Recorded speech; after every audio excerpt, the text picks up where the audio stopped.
la presunta víctima conocía los motivos de su detención, que eran la investigación que se le seguía por el presunto asesinato del señor Benigno del Carpio. En dicha oportunidad se le encontró en posesión de diversos artículos explosivos y armas de fuego. El Estado peruano rechaza las alegaciones sobre un conocimiento previo de la minoría de edad de la presunta víctima al momento de su detención, como ya le hemos señalado.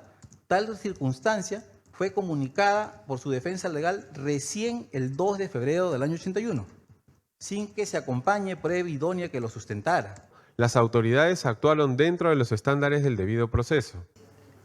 No existía un documento formal que acreditase que ella era menor de edad. El año 84 recién se modifica la norma en cuya virtud las personas pasaron a ser menores de edad hasta los 18 años. Antes del 84 las personas eran menores de edad hasta los 21 años. Entonces yo le pregunto, si estaba vigente esa disposición del Código Civil, ¿por qué razón no se aplicó en materia penal? Como era lo habitual aplicando el Código de Menores, vigente en la época. Sí, señora jueza, en efecto, el Código Civil del 84 en su artículo 42 señalaba que se rebajaba la edad. Sobre esta pregunta nos vamos a reservar el derecho de ampliarlo en nuestros alegatos finales escritos, a efecto de sustentar mejor manera nuestra respuesta. Cuando ella fue trasladada a Ayacucho, ¿dónde permaneció privada de libertad en Ayacucho? ¿Y en qué fecha? ¿A contar de qué fecha? Fue puesta a disposición del órgano jurisdiccional el 26 de enero, pero según lo señalado y que obra en el expediente, el 19 de enero estuvo en la ciudad de Ayacucho, desde el 19 de enero. Ya, desde el 19 de enero estuvo privada de libertad en Ayacucho, ¿dónde? ¿En qué recinto? Estuvo en la comisaría. En la comisaría. Claro, pero luego, como tiene orden de detención, es trasladada a un recinto penitenciario. Gracias. Y ¿A qué recinto es trasladada después? eso es lo que nosotros, en todo caso, en los alegatos finales escritos los vamos a precisar con detalle, porque venimos solicitando información al órgano encargado a nivel nacional de la administración de los penales.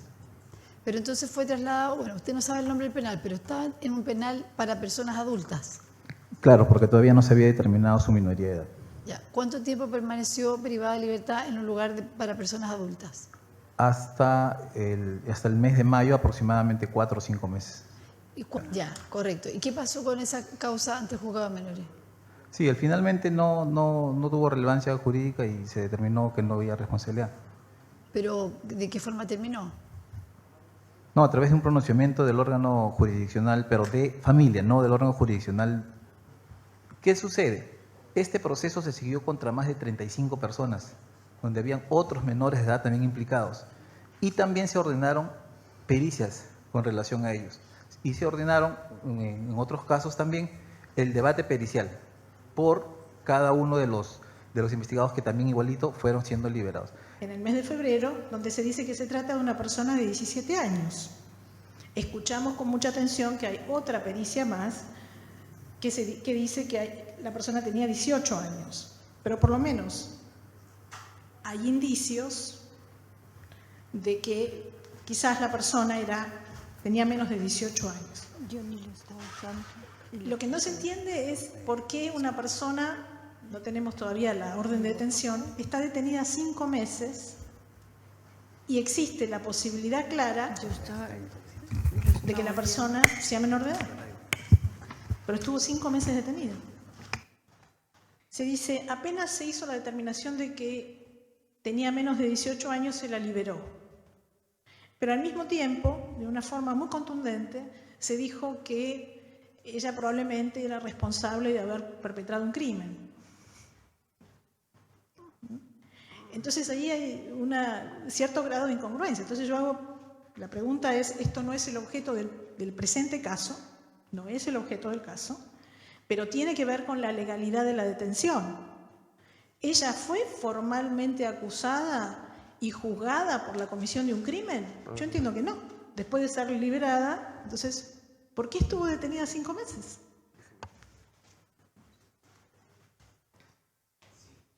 En dicha oportunidad se le encontró en posesión de diversos artículos explosivos y armas de fuego que suponían cierto riesgo para la vida e integridad de terceros. Ello configura no solo una situación de flagrancia, sino también un supuesto de peligro inminente de su perpetración. reconocida en la doctrina y en la jurisprudencia como habilitante para una detención inmediata. De esta manera, queda acreditada que la medida no fue arbitraria ni carente de sustento legal, sino en cumplimiento de un mandato judicial y orientada a tutelar bienes constitucionalmente protegidos frente a una amenaza concreta, en el marco de lo establecido en el título sexto del libro tercero del Código Penal Peruano del año 1924, vigente a la fecha de sucedidos los hechos. En esta misma línea, el Estado sostiene el respeto del artículo punto 2 de la Convención. Por tanto, que al ser investigada en un proceso, la presunta víctima conocía los motivos de su detención, que eran la investigación que se le seguía por el presunto asesinato del señor Benigno del Carpio. A ello se le suma que en su intervención, al momento de su intervención, fue encontrada con productos de explosivos y armas de fuego. Luego de la detención del 17 de enero, comunicó dicho acto el día 26 al órgano jurisdiccional en aras de que exista un control judicial de la detención. Ello a partir de lo estipulado en el artículo 2.20g de la Constitución Política del Perú del año 1979, que establecía el deber de llevar al detenido ante la judicatura dentro del plazo de 24 horas o, en su defecto, en el término de la instancia. Por ello, se tiene que tener en consideración que los días, el tiempo transcurrido, obedece a las circunstancias limitantes de logísticas, infraestructura precaria, de accesibilidad, entre otras dificultades relacionadas al ámbito rural andino de la época. Bajo tales consideraciones, el Estado peruano sostiene que no se configuró una violación del artículo 7 de la Convención.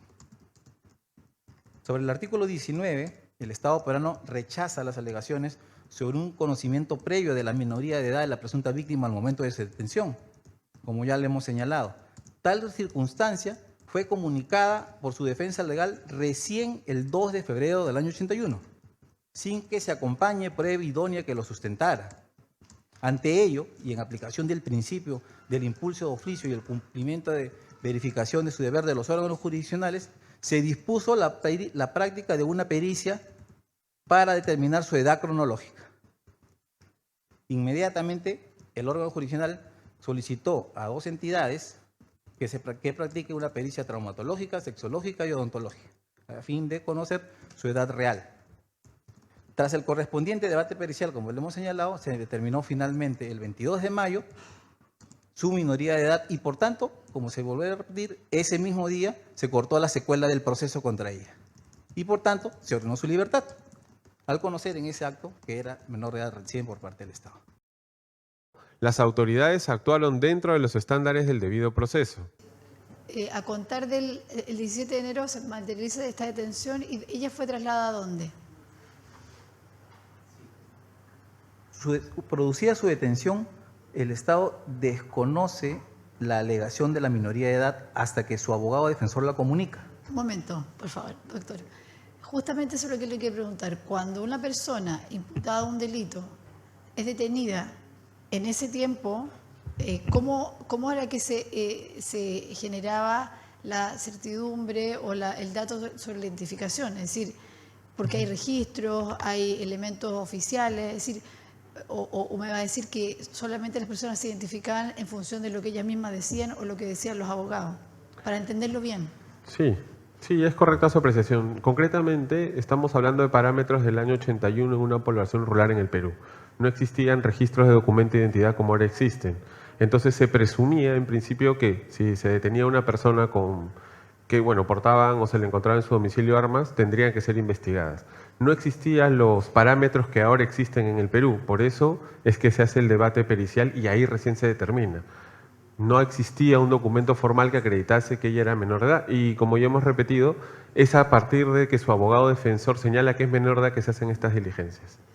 ¿Y cómo se compatibiliza eso con el hecho de que en esa época, si mal no recuerdo, digamos, o lo que puedo revisar, estaba vigente el Código Civil que establecía la menor edad, o sea, la menor edad hasta los 21 años, porque esa es una norma supletoria que perfectamente se podía ocupar en materia penal? Es decir, en la práctica el Código Civil entonces no era usado como norma supletoria. En el caso de la investigación, estuvo vigente el Código Penal de 1924. el Código Civil lo que otorga es el carácter de poder llegar a alcanzar condiciones de responsabilidad restringida, que luego también fueron tomados en el Código Penal. Es decir, aquellas personas mayores de edad, que era 18 años, que lleguen hasta los 21 años, se les podía rebajar la sanción si es que hubieran cometido algún delito. Eso se llamaba responsabilidad restringida, ¿no? No, pero yo me refiero a la disposición del Código Civil que establecía la menor edad. Es decir, en el año 84 recién se modifica la norma en cuya virtud las personas pasaron a ser menores de edad hasta los 18 años. Antes del 84 las personas eran menores de edad hasta los 21 años. Entonces yo le pregunto, si estaba vigente esa disposición del Código Civil, ¿por qué razón no se aplicó en materia penal? Como era lo habitual aplicando el Código de Menores, vigente en la época. Sí, señora jueza, en efecto, el Código Civil del 84 en su artículo 42 señalaba que se rebajaba la edad. Sobre esta pregunta nos vamos a reservar el derecho de ampliarlo en nuestros alegatos finales escritos, a efecto de sustentar mejor manera nuestra respuesta. Muy bien. Otra pregunta, por favor. Cuando se materializa esta detención el 17 de enero, la señora Georgina, ¿dónde fue trasladada? ¿Dónde permaneció privada de libertad?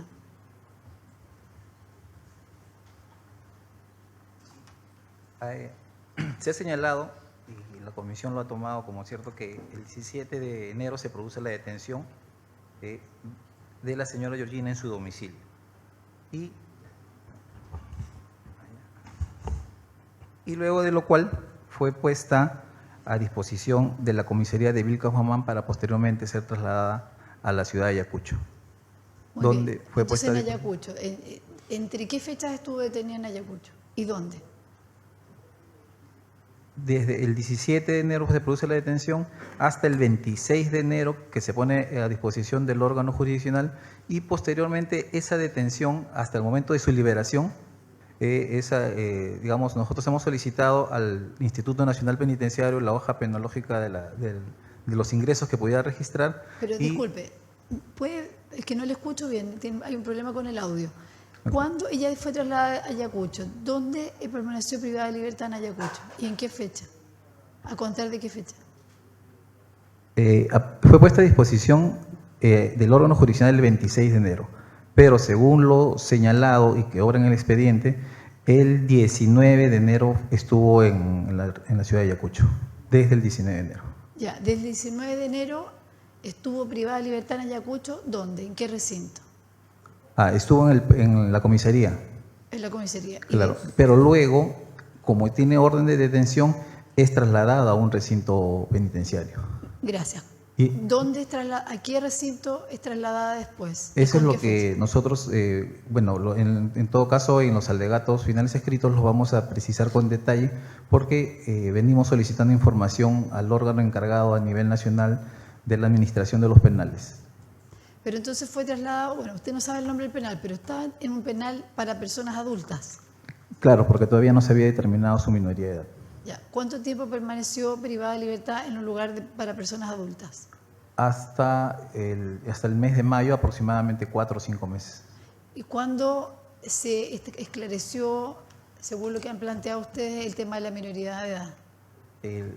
Se esclareció el 22 de mayo de 1981 en el debate pericial, y luego se emite una resolución el 28 de mayo, que es la que corta la secuela del proceso y dispone la inmediata libertad. Bien, y entonces, ¿qué pasó con el proceso incoado en contra de ella por el caso de homicidio? Porque Sí, de todas maneras, cuando una persona es menor de edad, de todas maneras puede ser objeto de una persecución penal. No, por eso decía, el corte de la secuela lo que hace es cortar la secuela del proceso penal por una persona, seguido contra una persona mayor de edad. Y en esta disposición lo que se hace es poner traslado de un juzgado de familia o un juzgado de menores para que se evalúe la conducta en este caso de la señora. Ya, correcto. ¿Y qué pasó con esa causa ante el juzgado de menores? Sí, finalmente no tuvo relevancia jurídica y se determinó que no había responsabilidad. ¿Pero de qué forma terminó? No, a través de un pronunciamiento del órgano jurisdiccional, pero de familia, no del órgano jurisdiccional de mayores. Pero se estimó el hecho porque el Código de Menores establecía una serie de medidas que se podían tomar. ¿Se tomó alguna medida? No hubo ninguna, o sea, continuó con la investigación, pero no hubo ninguna medida de privación, de detención o en contra de ella, ¿no? Gracias. A los representantes de las presuntas víctimas, si pudieran aportar o manifestar lo que estimaran del caso con relación a estas preguntas, si tuvieran algo que complementar. Gracias. Muchas gracias, honorable magistrada. Al respecto, la señora Georgina ha brindado en su declaración el día de hoy la información respecto a dónde estuvo detenida. Si bien es cierto de que a partir del 19 de enero, de acuerdo con lo que relata, ¿no?, ya habría estado detenida en Huamanga, Ayacucho, ella ha referido que estuvo en lo que ella señala como BIM, que es el cuartel BIM Los Cabitos, porque ella señala que posterior a ello es que recién la trasladan a una cárcel para adultos, como bien ha señalado la representación del Estado. Nosotros concordamos porque esa es la información que consta de que ella estuvo en una cárcel para adultos hasta su liberación el 22 de mayo de 1981, aproximadamente unos 4 o 5 meses. Para complementar, señora magistrada, es importante señalar que los exámenes periciales fueron realizados en febrero y no es hasta recién en mayo en donde se puede establecer la minoría de edad de Georgina y con ello hacerle el corte de proceso.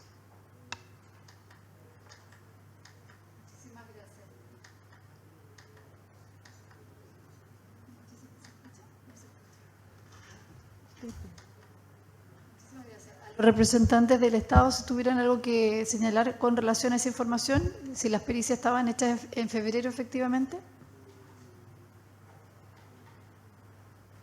O sea, efectivamente, las pericias se practicaron el 11 y el 16 de febrero. Las pericias fueron ordenadas en un mismo acto del órgano jurisdiccional. Comunicada la minoría de edad, el órgano jurisdiccional, a efectos de determinar la minoría de edad, al mismo tiempo ordena la realización de 2 pericias, una a la policía y una al hospital del Ministerio de Salud. A su turno, cada uno presentó su pericia el 11 y el 16 respectivamente. ¿Qué sucede? Este proceso se siguió contra más de 35 personas, donde habían otros menores de edad también implicados. Y también se ordenaron pericias con relación a ellos. Y se ordenaron, en otros casos también, el debate pericial por cada uno de los investigados que también igualito fueron siendo liberados. El órgano jurisdiccional, una vez con las pericias y la ratificación que se produce primero de la pericia emitida, luego de producida la segunda pericia y su ratificación, dispuso que se realice la audiencia del debate pericial, teniendo en consideración que los hospitales pues estaban en esos casos alejados del lugar, pero inmediatamente el órgano judicial, tan igual que en los demás, dispuso y constataba la minoría de edad y daba libertad. Muchísimas gracias. No tengo más preguntas, presidente. Muchas gracias, jueza Pérez Goldberg. Jueza Gómez. Gracias, señora presidenta. Tengo algunas preguntas para el ilustre Estado. Comenzando con usted, agente alterno Rojas Chacatana. Cuando usted habla de jurisdicción y de la aplicación de la Convención de Belém do Pará y de la Convención contra la Tortura, para la sanción y la prevención de la tortura, usted dice que no son aplicables a este caso. ¿Ese es el argumento del Estado? ¿Que no se aplican al esclarecimiento de una denuncia sobre tortura? ¿Ese es el argumento del Estado? Por una razón temporal, ese es el argumento del Estado. O sea, a este caso no se le aplica el artículo 8 de la Convención contra la Tortura, que dice que los Estados partes garantizan a toda persona que denuncie haber sido sometida a tortura en el ámbito de su jurisdicción el derecho de que el caso sea examinado imparcialmente. Entonces, usted dice que eso no se aplica a este caso. Bien. Y tampoco, también usted, el Estado alega, ese es el argumento del Estado, que tampoco se aplica el artículo 7 de la Convención de Merendo para este caso. Ok. Otra pregunta. A ver si quizás entendí mal. El Estado alega que a menos que las víctimas estén precisamente detalladas en la petición inicial, no pueden ser consideradas como víctimas en el informe de fondo de la Comisión Interamericana. ¿Ese es el argumento del Estado? Conforme al contenido del artículo del reglamento de la Corte, ¿no? Que señala que solo en casos que no se haya podido determinar. No, ese es el reglamento de la Corte Interamericana. La pregunta es distinta, porque usted dijo no estaban en el informe de admisibilidad, sí están en el informe de fondo. Entonces yo le estoy preguntando si el Estado argumenta que a menos que quien sea que presente la petición inicial, que conforme a las reglas del sistema no tiene por qué ser la víctima, puede ser un tercero, y que a menos que esa lista de víctimas sea perfecta, exacta y totalmente comprensiva, después la Comisión no puede hacer referencia a otras personas en el informe de fondo. ¿Ese es el argumento del Estado? Nosotros reconocemos que es a través del informe de fondo que se reconocen a las víctimas del caso. Lo que nosotros argumentamos es que durante la petición inicial estas personas no fueron consideradas como afectadas. Por tanto, no podíamos nosotros requerir información para efectos de determinar en qué medida fueron afectadas, sino es a través del informe de fondo que se incluyen como familiares ya. Pero no entiendo, entonces, ustedes decían que los familiares tenían que agotar recursos en forma independiente de Georgina y de Rebeca. Sí, nada. Sí, señora jueza, lo que señalamos concretamente es que la comisión tiene el deber de poder identificar a las presuntas víctimas, más allá de cómo se haya desarrollado el proceso en sede interna. La comisión, en su informe de fondo, eso no lo advierte. Y nosotros lo que estamos señalando es que conforme al artículo 35, que ya todos conocemos, era el momento para identificar. No se encausa en las excepciones que señala la jurisprudencia de la Corte. Yo entendí del argumento oral que ustedes presentaron que decían que tenían que estar las personas detalladas por lo menos en el informe de admisibilidad. Eso fue lo que se escuchó. Quizás escuché mal. Solamente eso, para aclarar. Después,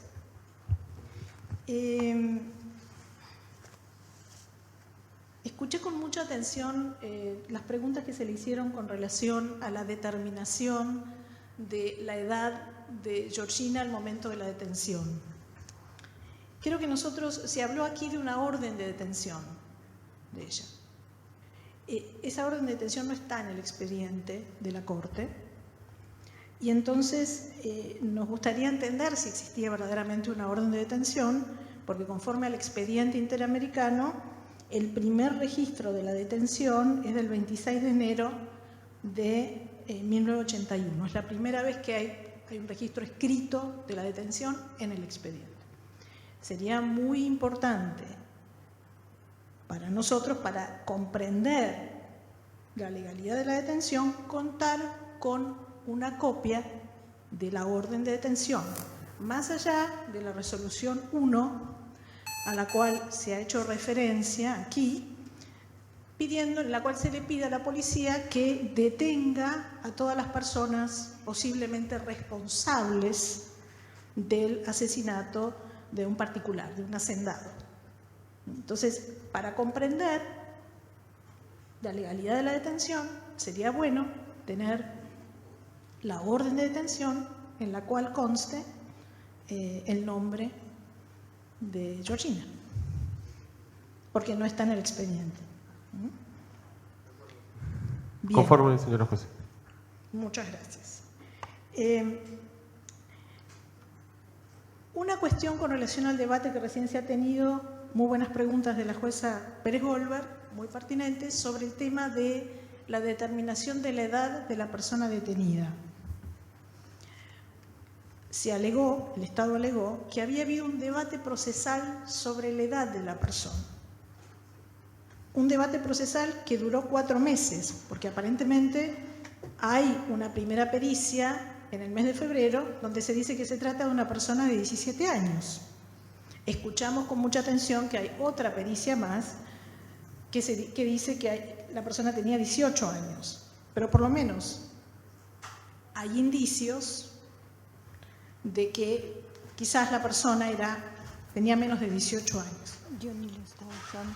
Lo que no se entiende es por qué una persona, no tenemos todavía la orden de detención, está detenida 5 meses y existe la posibilidad clara de que la persona sea menor de edad. Pero estuvo 5 meses detenido.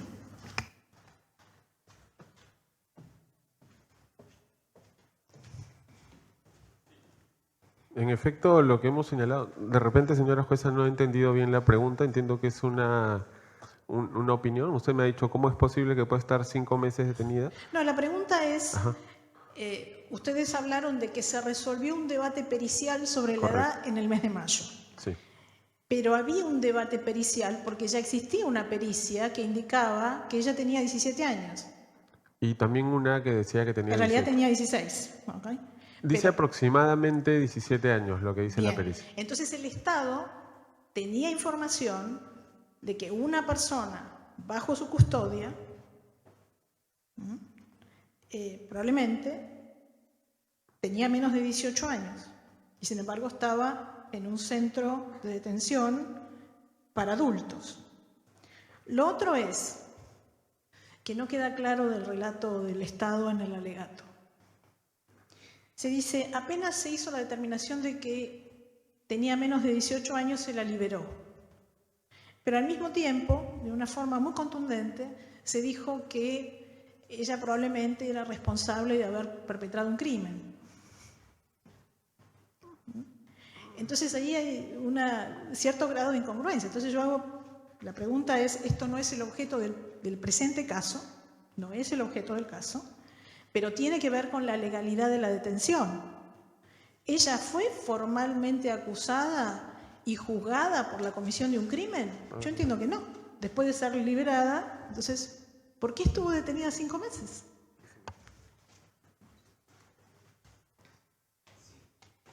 Señora jueza, en realidad, una vez que se corta la secuela del proceso, lo que hace el Estado es no seguir un proceso como mayor de edad, pero ella fue puesta a disposición de un juzgado de menores para que se continúe, digamos, con un proceso, pero por su condición de menor de edad, por los hechos que se imputaban, porque el Código de Menores lo establecía así. Bueno. Entonces se continuó esa investigación en la cual finalmente no se llegó a determinar responsabilidad como con otras personas que también fueron investigadas, pero se continuó un proceso sí. Bueno, y lo podemos hacer llegar para que efectos del tribunal tengan también copia de todo ese. De todas formas, hay muchas interrogantes sobre cómo se produjo la detención. Se habla de que se la arrastró por la fuerza, en una situación bastante violenta, digamos ahí hay muchos interrogantes sobre.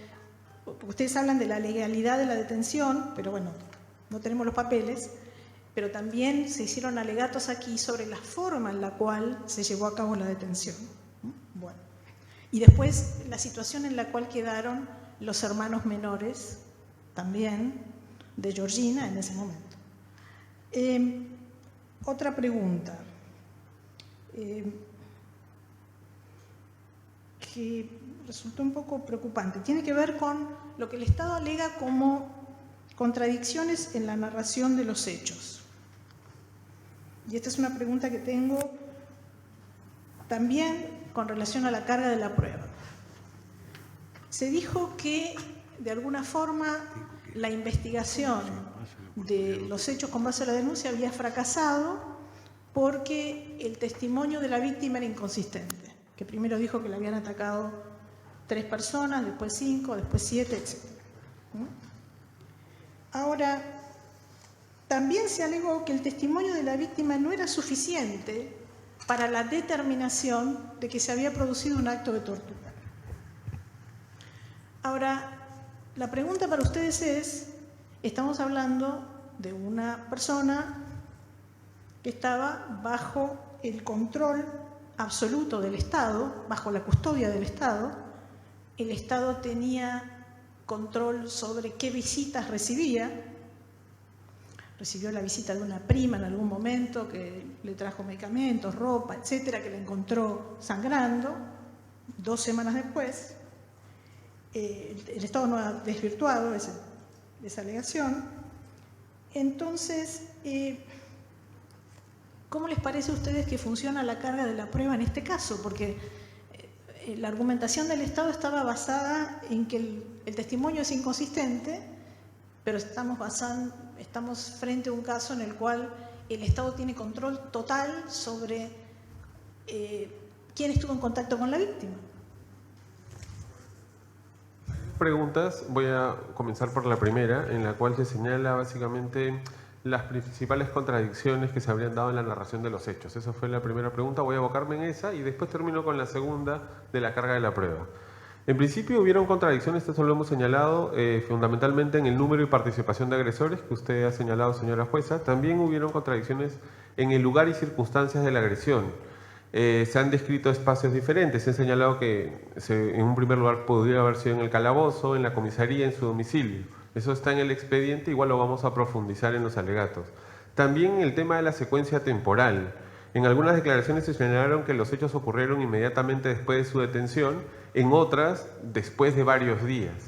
En los resultados periciales que ya los hemos señalado, en alguno incluyó que no tenía lesiones externas. Más allá de si eso al final fue producto de un debate pericial, todo esto en conjunto impidieron alcanzar un grado de certeza. Evidentemente no se puede señalar que no existió violación en la señora Gamboa. Lo que estamos hablando en concreto es que para la determinación individual se requiere un alto estándar de probanza y eso en el proceso judicial no se llevó a cabo. En relación al tema de la carga de la prueba, nosotros señalamos, y toda la contestación del Estado peruano como nuestros alegatos se basan en los documentos que están en el expediente. Ciertamente también está el informe de la Comisión de la Verdad que se sustenta en los hechos señalados por las presuntas víctimas. Nosotros hemos sido enfáticos en señalar que eso no puede reemplazar a una investigación judicial. No estamos hablando del informe de la Comisión de la Verdad. El primer ministro israelí Benjamin. Estamos hablando de que el Estado en su alegato pone toda la carga sobre una persona que tiene menos de 18 años, que es indígena, que no habla español. No. Si me permite. Y además, estamos hablando, más allá de que haya sido en un centro de detención, en el centro policial o al momento de la detención, me parece que el Estado no niega que es una circunstancia en la cual tiene control total de la situación.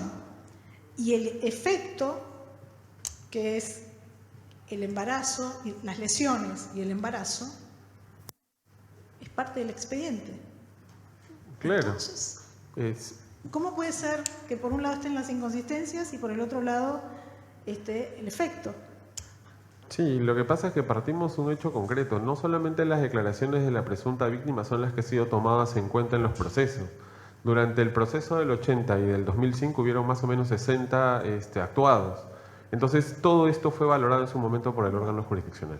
Bueno, está bien, pero solamente para que lo tengan en cuenta, en el sentido que estamos hablando de una persona que está bajo el control del Estado mientras ocurren los hechos. Por eso la pregunta sobre cómo se interpreta el valor de la declaración de la víctima en este contexto. Lo último. El Estado dice que es un asunto complejo cuando habla del plazo razonable. Complejo porque los hechos ocurrieron en el 81, cita la actividad procesal de la parte, lo cual, y después el Estado alegó que hacer la prueba de ADN afectaba a la seguridad jurídica de las partes acusadas. Pero quisiera una aclaración sobre qué partes acusadas. Estamos hablando de hechos que ocurrieron en ámbitos estatales, con control estatal, con la participación de agentes del Estado. Entonces, ¿la seguridad jurídica de quién es de la que estamos hablando? ¿Del Estado?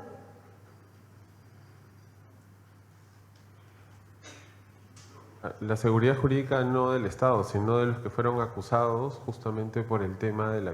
Le explico. No era una sola persona la que fue imputada como un acto de violación. Fueron en un primer momento 3, 5, 7, hasta 11. Se tenía que determinar con mucha claridad quién realizó eso. Y como ya hemos explicado en nuestro momento, solamente para terminar, esto implicaba necesariamente que se revise parámetros del 2005 con hechos que ocurrieron en el 81, con un proceso que llegó a la Corte Suprema con todas las instancias. Entonces, nosotros entendemos que la realización de una prueba de ADN justamente estaría contraveniendo con lo que ya se decidió en esa fecha. Ese es el fundamento para decir que contravendría la seguridad jurídica. Ese es el fundamento. Pero es un poco circular el argumento, porque justamente se está diciendo que el problema es que no se puede determinar quién es el responsable individual. Pero si no se hace la prueba de ADN, jamás se va a poder determinar quién es el responsable individual, ¿no? Solamente preguntas sobre la argumentación del Estado. Pero le agradezco mucho, señor procurador, que las haya respondido con mucha paciencia. Muchas gracias. Muchas gracias. Gracias.